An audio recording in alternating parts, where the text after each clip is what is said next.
Welcome guys, দেখুন আজ একটা সুন্দর রেসিপি দেখাচ্ছে। আশা করি এটা আপনাদের খুব ভালো লাগবে। তা প্রথম থেকে শেষ অবধি দেখুন, রেসিপিটা খুব ভালো লাগবে। কড়াটা গরম হয়ে গেছিলো, নিয়ে সুজিটা আমি এক বাটি সুজি নিয়েছি, সুজিটাকে দিয়ে দিলাম। এবার এর মধ্যে আমি একটুখানি অল্প করে গুঁড়ো আমল দুধ ছিল সেটাও দিয়ে দিলাম। নিয়ে ভালো করে মিশিয়ে নেবো, মানে সুজির সঙ্গে কাঠকলাটাকে নেড়ে নেবো। নিয়ে তারপর আমি এতে খানিকটা ঘি দিয়ে দেবো। ঘি দিয়ে সুজিটার সঙ্গে ভালো করে মিশিয়ে নেবো। এবার সুজিটা একটু হালকা লাল লাল করে ভেজে নেব। তারপরে এতে আমি জল দিয়ে দেবো। জল দেওয়া হয়ে গেলে এতে একটু নাড়াচাড়া করে নেব। নিয়ে তারপর এতেও আমি আবার খানিকটা ঘি দেবো, আর একটু জল দেবো।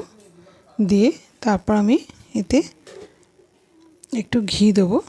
দিয়ে সুজিটাও হয়ে যাবে, আর এতে আমি চিনি দিয়ে করব।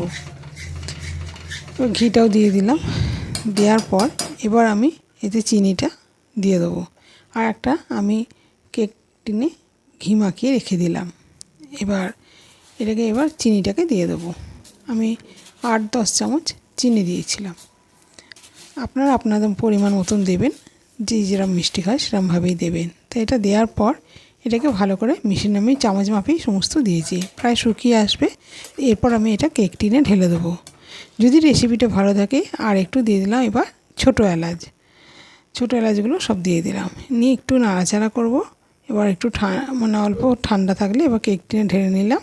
নিয়ে উপর থেকে আমি একটু বাদাম আর একটু কিশমিশ রেখেছিলাম, সেগুলো একটু উপর থেকে সাজিয়ে নেব। নিয়ে ঠান্ডা করতে দেবো, আর ছুরি দিয়ে পিস করে রাখবো। ঠান্ডা হয়ে গেলে কেটে কেটে আমি এটা পরিবেশন করব। কেমন লাগলো রেসিপিটা আপনাদের? যদি ভালো লেগে থাকে তাহলে চ্যানেলটাকে সাবস্ক্রাইব করুন, আর পাশে থাকবেন, লাইক কমেন্ট করতে ভুলবেন না। এই ছিল আমার আজকের রেসিপি। আশা করি আপনাদের খুব ভালো লাগবে। আপনারা এরকম করে ট্রাই করে দেখুন। কেউ বাড়িতে এলেও এরকম করে দিলেও দেখতেও ভালো লাগে আর খেতেও ভালো লাগে।